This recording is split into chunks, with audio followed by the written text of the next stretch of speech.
আল্লাহ যদি হাসরের ময়দানে বলে, বান্দা এটা আমার দেওয়া জিহ্বা ছিল, কতজন রে ডাকলি বন্ধু। আল্লাহ যদি বলে, বান্দা আমার এই জবানে আমার নামটা কি আমি একবারও শোনার অধিকার ছিল না? আমার এই কপালটায় আজকের সারাদিনে আমি একটা সেজদাও পাওনা ছিলাম না?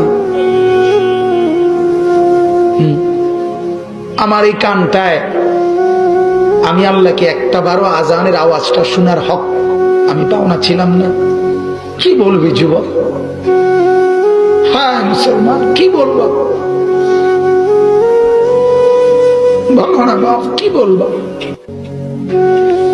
এক মা যদি বলে, মা তার পাষাণ ছেলেকেও যদি মা বলে, এরে বাপ 9টা মাস তোরে পেটে ধরছি রে বাপ, 2টা বছর তোরে বুকের দুধ খাওয়াইছি বাপ, বিনিময়ে তুই আজকে আমার মতো মা রে ভুলে গেলি বাপ, কেমনে রে সহ্য করলি?